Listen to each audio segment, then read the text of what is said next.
Hello, my name is Damani Nettles. I'm the real estate man, and today I will be giving you 9 steps on how to become a homeowner.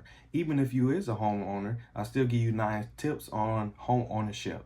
So yes, this is my YouTube channel, and I'll be doing a lot of things like giving information out, starting vlogs, and more information on becoming a homeowner. Let's start off with the tips. Tip 1 is find a real estate agent. It is very important to find a real estate agent before starting your process of becoming a homeowner. Because what you don't want to do is start off with a lender, start off backwards, and then trying to find a real estate agent. What you want to do is you want to find you a good real estate agent who will go out there and do all the work that's need to be done for you to become a homeowner. As in, find you a lender, make sure you pre-approve, make sure you stand on top of stuff, make sure they're finding you the right house, making sure you have a good inspection. Those things that the realtor do, making sure they are negotiating deals. Real estate agents are very important when it comes to buying a home, because you have to have somebody professional to look over these documents, these contractors, so nobody won't get by you. These are important factors on why you should have a real estate agent. So yes, the tip 1 is find you a real estate agent. Tip 2 is getting organized. When I'm talking about organized, I'm talking about getting your documents together. You want to make sure all your documents together, because you want to make sure when you go to that lender that your house is in order. Not your real house yet, but your house is in order. So when I'm talking about getting organized, I'm talking about your documents. I'm talking about your income documents. I'm talking about your pay stubs. I'm talking about your taxes returns. I'm talking about your credit. And I'm talking about your bank statements from the past 2 months. So it's things like that that we want to be organized, because what you don't want to do is you don't want to start a process disorganized, because starting a process disorganized is going to be a disorganized process. Whether in you can start your process organized, and now you have an organized process and everything can be smooth and you won't have headaches. Not saying there won't be any bumps in the road, but if you can eliminate bumps in the road, why not eliminate bumps in the road? Let's talk about step 3 and 4.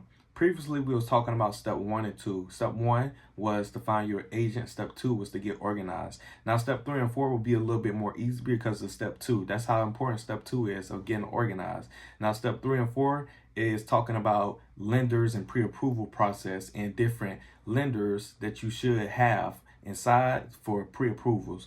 Now, you should have 3 different lenders for your pre-approval process. 1, you should have a lender from your agent recommendation. Your real estate agent should always recommend a lender from you. 2, you could go to a bank and get pre-approved from. Or 3, you could go online and find an online bank to get pre-approved from. The pre-approval process is important because as an agent, I need to see that you have been pre-approved for a certain amount so I could find you a house. So then we go on to move on to step 5, and that is begin showing houses. So therefore, since I have your pre-approval and I know how much you have been pre-approved for, I could begin to start looking. So let's give out examples. Let's say you have a pre-approval for 500,000. If you have a pre-approval for 500,000, I could go look at houses from 0 to 500,000. That is what I can do as your agent. Now, because you have 0 to 500,000 pre-approval. But what we don't want to do is we don't want to backtrack. We don't want to look at house. I don't want to show you houses before I know what you pre-approved for, because I don't want to give your hopes up and I don't want to get my hopes up either. So we'll start with the lenders. That's why it's very important to follow step by step. 1, find you an agent. 2, get organized. 3, find you a lender. 4, get pre-approved. And now we're at 5 is begin at showing houses.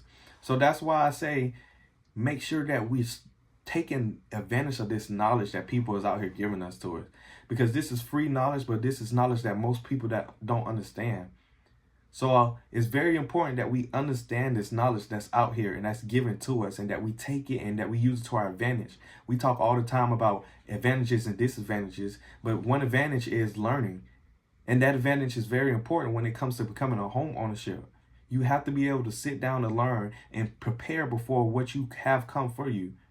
You got to prepare before you get the house. You got to prepare for anything that happens in life. So it's important to sit down and take at least 30 minutes or even 10 minutes a day to learn of becoming a homeowner, so you can have the steps of becoming a homeowner. So yes, now let's go over a review of the last 5 steps that we have went over. Number 1 was to find an agent. Number 2 was to make sure you get organized. Number 3 was the pre-approval. And number 4 was the making sure you had 3 different lenders for your pre-approval process. And number 5 was once you have all the three and four steps down, you could go to 5, which is begin showing houses and begin looking at houses, where your agent take you to different houses, but in your price range. But make sure when you go show houses, when your agent show you houses, that it's very realistic. You might be approved for 500,000, but can you right now continue on a consistent base after you get that home, pay that mortgage of 500,000, or can you go look at a house for 300,000, 200,000 less than what your maximum pre-approved for? Look at that $300,000 range house and look at that mortgage that's probably way cheaper, and now you talking about affordable. Now you talking about your budgeting of housing and mortgages and things like that. Let's talk about steps 6 and 7. Step 6 is offer time.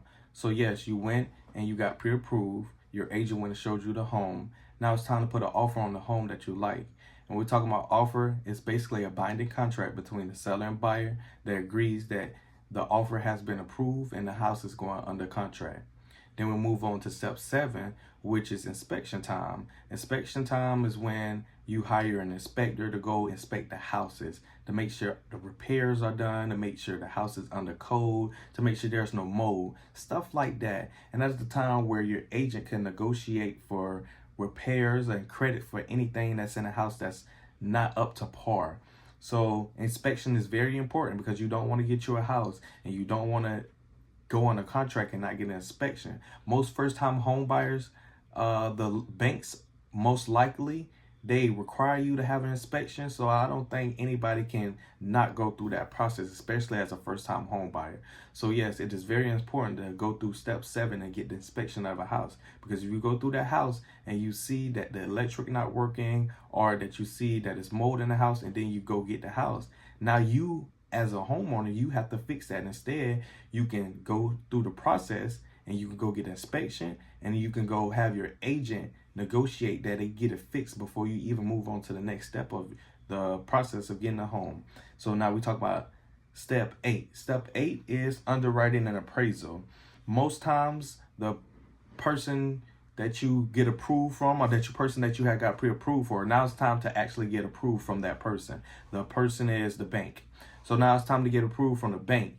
So with that being said, the bank was now starting the process of you being approved, and now starting the process of your loan.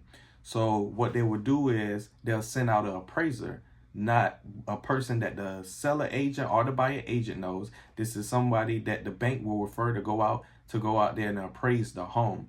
When we talk about appraise, you want to make sure that the house is appraised to the value of the home, because most time homes are listed above what is appraised, and most time banks won't give you more than what the house is appraised for.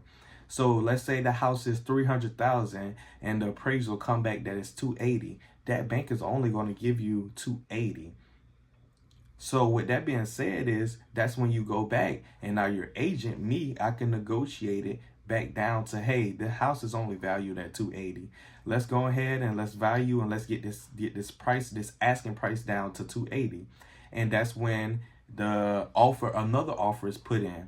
So at that time, the seller can either agree to it or they can disagree to it. But you know that the house value is at 280. That's why it's very important that banks go out there and they send out appraisers, because they don't want to give you a loan more than what the value of the house costs. Closing. Step 9 must be the most calmest and the most joyful part of the process of becoming a home ownership, because this is the time where you come in and I'm gonna have the experience for you. I can't tell you what all I can have, but I can tell you that I, as an agent, will have the champagne experience for you when you come in and you close on a home. This is where you go to a title company and you transfer ownership, and now that the transfer on ownership will become your ownership, and now that you will have a house in your name, and that you finally went through and you got through this process.